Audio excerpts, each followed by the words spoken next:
Welcome to Masters of Product Management, powered by Sequent Learning Networks, a show that provides extraordinary insights for product managers who want to go faster and farther in their product management careers.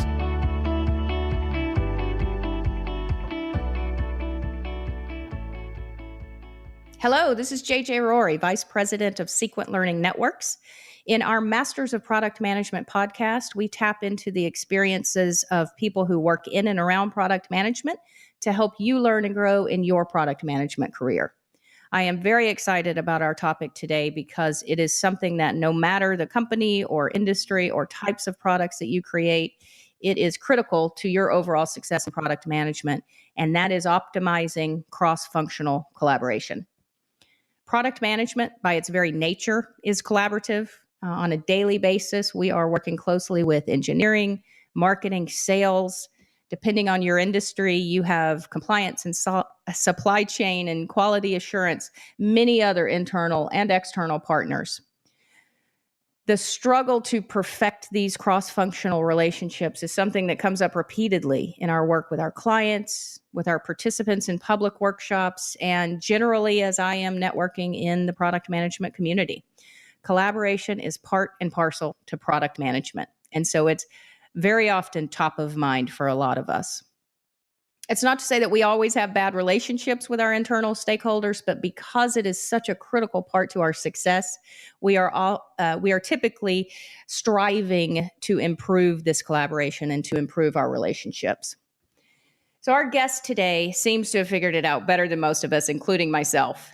Jonas Klink is Vice President of Shopping Experience Product at Jet.com. Of course, Jet is the awesome e-commerce startup that went from official launch in 2015 to a multi-billion-dollar acquisition of Walmart in 2016. Jonas also has a great background as a product manager and a product leader at eBay and Google. And so I'm very excited to be talking with him today. Jonas, thank you so much for being here. Pleasure being here. Always great speaking with you, JJ. So let's set the groundwork for everyone. Can you tell us just a little bit about your role at Jet.com, how cross-functional groups and relationships play a part, not only daily, but also perhaps at a more strategic level? Sure, I'd be happy to. Let's maybe start with the basics a little bit. So shopping experience here at Jet is really part of the broader organization of customer experience. And sometimes the expressions are used interchangeably. But customer experience as a whole is really everything as it implies that touch the customer-facing component of what we do, all the way from what we have in the website, what we have in our native app, and all the way to our member services team, which is what we call customer support here at Jet. And Walmart has set us up to be operating with their support, their backing, and their great advice in many areas. But otherwise, we're operating very independently. And the way I look at customer experience is that it's really everyone's responsibility. And that might sound very obvious, but if you establish that and you make sure that everyone feels that way, it doesn't become this us and them, partners versus core team. You're really all pulling towards the same direction, regardless if you're working on the user experience, the front end user interface, or if you're working on more of a back-end system that's supporting what we're trying to do on the front end. And it really begins all the way up with brand and marketing, in my opinion. It's not just product management, because if you have a very glossy campaign out there that is not reflected in what people use the most, namely search results, product details pages, and so on, it's really going to fall empty, the customer promise. So that's an example where you want to be really aligned with your brand and marketing team and making sure that everything you're promising upfront is permeated throughout the entire experience. And another great example of where we build these kind of relationships is it's kind of when you follow the life of an idea. Here at Jet, we try to make sure that everyone feels empowered, that an idea can come from anywhere. It doesn't have to be product management. It could be engineering, design, marketing, what have you. And equally important to that is to make sure that all of ideas have a home.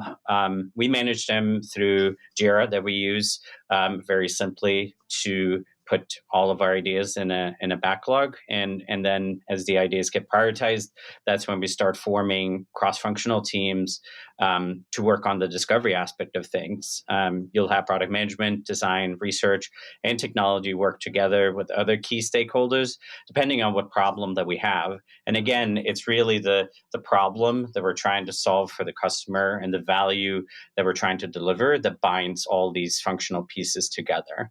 And on top of that, of course, we have leadership reviews that look at the questions that we're trying to solve, because in my opinion, where leadership can really provide value and make a difference is not by detailing out lists of features that should be shipped, but really helping prioritize on the highest level, and that is which are the right problems for the company to be solving, and what is the value that is most important at this point of time, and maybe for the next 6, 12, 18 months, so that everyone who is working together on these pieces that bind us all together feels confident that the work is contributing to some of the most important pieces we can do at this point of time. That's wonderful. A couple of things that really jumped out at me: the culture and mindset that you mentioned, and perhaps you didn't use those terms, but that's what it is. When everyone feels a responsibility and everyone feels an ownership, as opposed to some organizations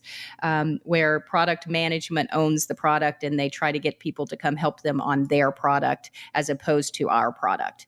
I think that's a best-in-class process for sure.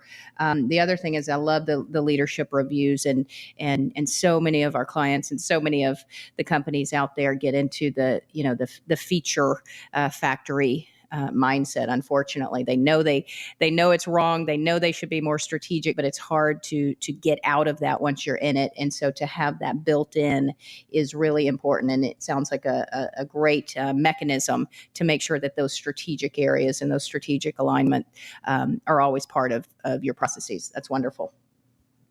So let's move on to another question. So we have a lot of product managers and some new product managers that listen to the podcast. So what are the top 1 or 2 secrets to success that you have learned over your career to help you optimize your relationships and your team's relationships with your cross-functional partners? Yeah, it's a great question. I think one of the most important things that's often overlooked is that you really want to build empathy between the people who are working on your product. And it kind of ties into what we were just talking about, the building that common purpose around, at the end of the day, the only success that matters is if you're shipping something that has value to your customer, right? And you want to make sure that everyone feels like they have a vested interest and they're bought in to what you're producing. So you really need to make sure that early on, people are participating from cross-functional teams in the ideation. Once you've set that goal and you have a clear buy-in from leadership of what that goal is and what value looks like, then you want to, as soon as possible, open it up to your whole cross-functional team to ideate blue sky and really go crazy if you want to, because this is the opportunity for everyone to be heard, everyone to feel like their idea had at least the airtime that it deserved. And at the end of the day, you have to prioritize things through the lens of the customer, and everyone has to be okay with that. But there should at least be this early stage and this point of time where people are building that investment, and you can really feel like people are coming together. And at the end of the day, the outcome is just going to be an order of magnitude better if you have people contributing from every walks of the organization at this point. The other thing I would say is also co-location. And this is something that is really kind of part of the agile mindset. And I worked in organizations that have been formed in all kinds of different ways. During my days with eBay, I was managing a remote team. I was on the East Coast. They were on the West Coast. And that can be tough. I think there's really no substitute for having a contained ownership for each location if you have to do something where you cannot be co-located. I mean, the reality of things is you can't just uproot people and move them all together. If you can, or if you're lucky enough to have a team that is in one spot, make sure they're not spread out over a building. We just recently moved people around here at Jet. And even though we were just a floor or two apart, it's like a whole new world, a whole new team. When we're just sitting right next to each other, you can just swivel your chair and you can talk to the people who you're working with in design. You can walk over to the engineer's desk and you can really just huddle around a problem. Because the biggest challenge that I found working with the remote team, you could do a lot of things with a lot of organization. It forces really good communication. One anecdote that I like to tell is that I told my team early on that given that I was the remote one, either they would need to find a way to keep me in the loop so that I had the information I needed, or I would just individually chase them down and bug them until I got the information I needed. And I managed the team for 6 years, and never did I have to chase anyone down, and B, I certainly wasn't as scary as that sounded, but it really built a great experience where everyone was really forced to communicate well. But I think the hardest thing, as I was touching on, is that a lot of the creative work will really suffer if you're not sitting together. And this is both design creative work. To me, I'm enamored with the simple and humble whiteboard, and I think many of the PMs here are. I even have friends who've taken it to the next level where they've done a little hack where they've put a writable surface on top of their laptop so that they always have a whiteboard with them. I'm not quite that extreme, but I found that even with the technology that we have today and with smart boards and video conferencing and so on, there's just no substitute from looking at the same problem on a physical space and being able to kind of jump up and take turns, both with designers, engineers, and really work together on those creative pieces. And I think if you are remote, you want to make sure that you are traveling often. If you happen to be the senior leader that is remote, which I think if part has to be remote, it's better if it's the senior leader, because it's easier for them to travel and it's easier to keep them in the loop. But you need to make sure you visit your team often to make sure that they feel the physical presence and you build things with them that you just can't do over technology. Sure. Yeah, that makes a lot of sense. And something that a lot of organizations struggle with. We live in a global remote world these days. So great points. Thank you.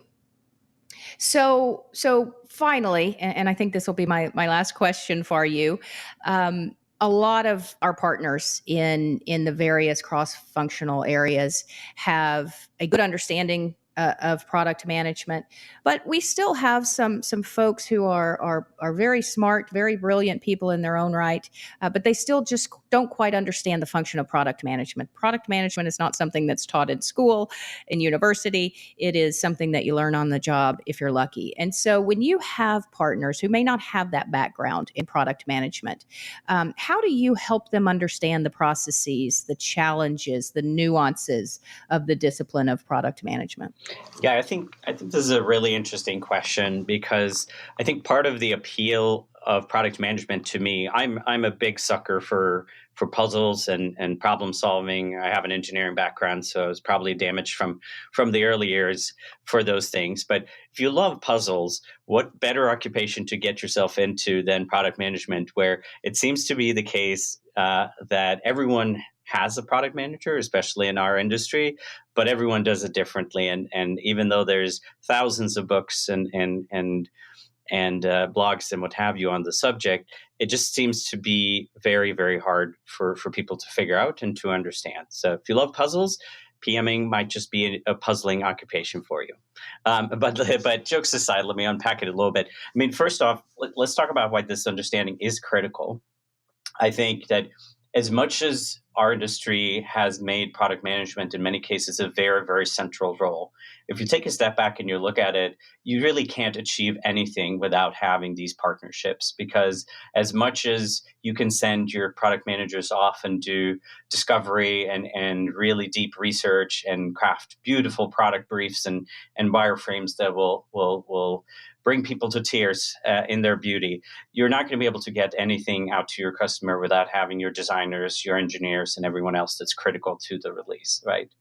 So I think the easiest way to help partners understand the value that product managers bring to the table is not so much to just talk about it, but to really show them the value that product management bring in each step of the process, right? So I think some examples of that is to, first of all, empower your PMs to be product managers, not just product managers that are cranking out features like we talked about before, but really empower them to be part of a team that's focusing on solving some hard problems and delivering value right off the bat. Because I think people will understand and realize what having a customer advocate and someone who lives and breathes the data of our customers and always is the voice of that in the room will bring to the problem solving table, right? And it also puts the onus on the product manager itself to make sure that they are really living up to that reputation. You need to make sure as a product manager that you come buttoned up, you know the data, you have ways to communicate with your customer, and you live and breathe that part of the company more than anyone else. I think the other part is when we talked about discovery, the product manager brings value right off the bat in that component as well by ideating, showing their depth of knowledge in the industry landscape and the competitive landscape. And then really throughout the entire agile process of delivering user stories, acceptance criteria, and all the other components that go into making a successful product make it out the door. So I think really in summary, product management is not something that's easily explained and easily contained, but if you show how you bring value to the table every single day by living and breathing some of these values that I just talked about, it's going to become self-explanatory even for the fiercest holdouts. Absolutely. Agree with you 100%. That's great. And as you said, we product managers and product management cannot achieve anything without our partners. As I started this podcast and said that by its very nature, product management is collaborative. We can have great ideas, know how to get the features in, know how to get build a product, if you will, but without engineering, without design, without marketing, sales, et cetera. It really isn't a successful product. So great discussion to get today. Thank you again, Jonas Klink, VP Shopping Experience Product for Jet.com. I've been doing this for 15 plus years, and I certainly learned something today. So again, I appreciate you sharing your nuggets of wisdom with us. It's a great thing about product management is that there's always something to learn. There's always something to improve upon and to share. So again, thank you, Jonas. Happy to be here. Thanks for having me. So thank you guys for joining us on Sequent Learning's Masters of Product Management podcast. I am JJ Rory, and I look forward to speaking with you on the next episode. You've been listening to Masters of Product Management, powered by Sequent Learning Networks. If you'd like to take your career to the next level with additional tools, training, coaching, and books, be sure to visit Sequent Learning Networks at sequentlearning.com.